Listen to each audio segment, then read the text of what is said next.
The next one is the Boston Tea Party.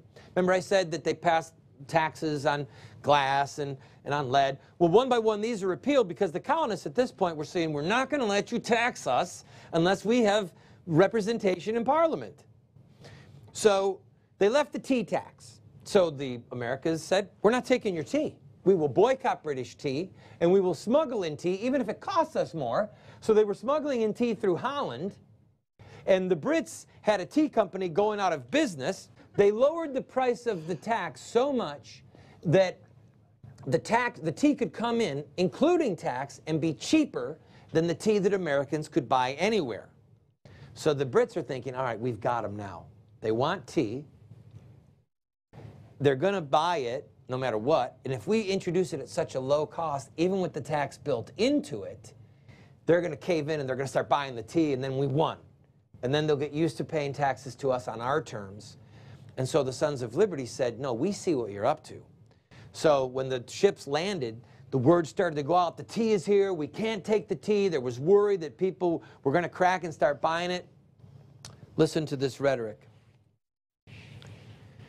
The hour of destruction, a manly opposition to the machinations of tyranny, stares you in the face. Every friend to his country, to himself and to his posterity, is now called upon to meet in Faneuil Hall at 9 o'clock this day, at which time the bells will ring to make a united and successful resistance to this last, worst, and most destructive measure of the administration. These are the words of revolution. The hour has come, that worst of plagues, the detested tea, has arrived in this hour. They called it the worst of plagues, detested tea. They were trying to stir people up with their rhetoric. And they're using their rhetoric to say, look, this isn't just about paying a penny on tea and you get the tea cheaper. This is about you becoming slaves. This is about your liberty being destroyed. Come, we have this staring us in the face. We are going to rise up against it for our sake, for the sake of our children, for our posterity. This is the rhetoric of heroism. This is the rhetoric of revolution. This is the rhetoric of resistance. Images. Picture the Indians that walked through that night. Do you know what happened? The Indians walked through that night. In the middle of the meeting, there was, some accounts say, somewhere between 25 and 40 Indians coming through the back door, silent, with their tomahawks out. They walk down the middle aisle, and then they walk out the side. And the room goes totally quiet, and they just watch them. Now, of course, they're not really Indians. They're Americans who've painted their faces and put on Indian clothing, carrying Indian tomahawks, because they've got a plan. When we come back from this break, we'll have our Saint of the Day, and we'll tell you about that plan. All right, we're on the Boston Tea Party. We've looked at the words, we've looked at some of the images of the Indians, and now, about 175 men board 3 vessels. Somewhere between 25 and 40 of them are dressed like Indians so that they can't be recognized. They agreed not to say a word. No one talked. It was total silence.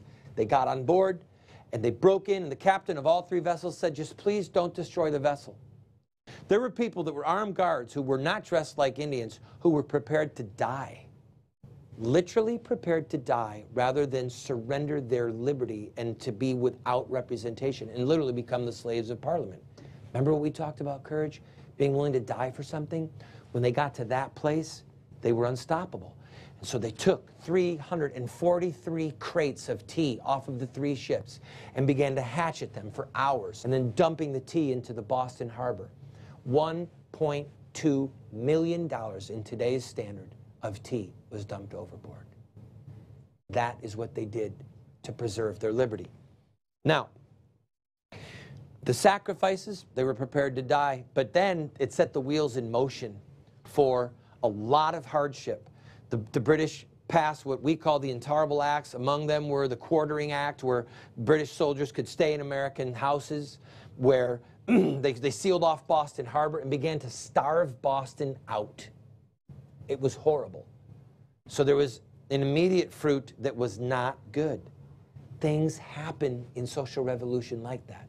But the Stamp Act, together with the Boston Tea Party, and all that was going on with the Sons of Liberty and the committees of correspondence and the growth of this fermenting revolution, it led towards the American Declaration of Independence. But something happened before that, and I'll tell you in a second. But first, let's take some questions.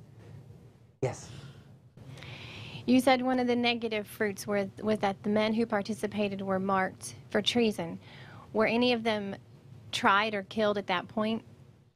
With the Stamp Act and with the Boston Tea Party, nobody was killed in either of those two of the patriots, but it set the wheels in motion for, obviously the Boston Massacre happened in between those two things, but it set the wheels in motion to seal off Boston Harbor, and it propelled the colonies towards armed resistance to the British, which ultimately cost thousands of lives.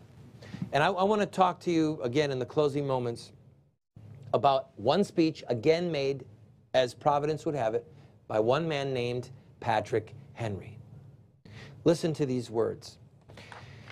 About a year after the Boston Tea Party, maybe two, the Virginians were deciding if they wanted to send another written complaint to the king, and they were going to pass a resolution saying send another written complaint. And Patrick Henry said, no, the time is past. They've sealed off Boston Harbor. He said, when are we going to have the strength to resist, if not now, when there's a British soldier in every single house in the country? Are we going to gain strength by irresolution? So he ends the speech thus. There is no retreat, but in submission and slavery. Our chains are forged. Their clanking may be heard on the plains of Boston. The war is inevitable. Let it come. I repeat, sir, let it come. Now, at this point, he's standing inside St. John's Church in Richmond, Virginia. His neck is bulging. The rafters are literally shaking. People are watching from outside windows just to get a peek of what's going on. And he was such a great orator, and he acted while he preached and spoke. So let me show you what he did. He said, "Is life so dear and peace so sweet to be purchased with the price of chains and slavery? I know not what course others may take, but as for me, give me liberty, or give me death."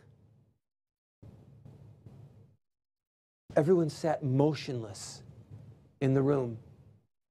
One person sitting outside the window said, "I want to be buried on this spot." He served as an officer in the Revolutionary War, and he was buried on that spot. Once again, Patrick Henry, with the words, the rhetoric that propelled people to heroic action. Virginia rejected the resolution to send another complaint. They voted right there on the spot to arm for war, and they did. And if Virginia had not armed for war, America might have lost the war. Virginia was that critical at that moment. You never know what you can do with the rhetoric of justice, standing up in the moment when it's needed. Be courageous. Don't be afraid. Talk about the end of child killing.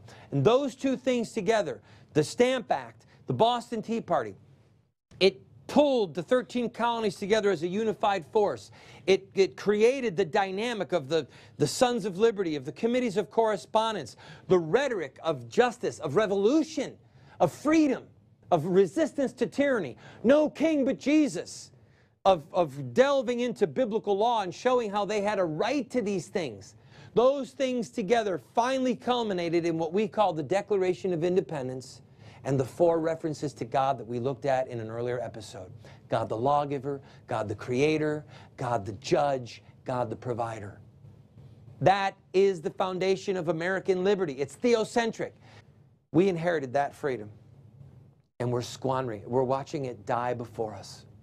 If you want to be a part of the solution, look to the heroes who were before you and emulate, copy their valor and their success. Together, we'll have a day on the calendar when we literally celebrate the end of legalized child killing in America, and together we will dance on the grave of Roe versus Wade. I'm Randall Terry. This is Insurrecta Next. God bless you.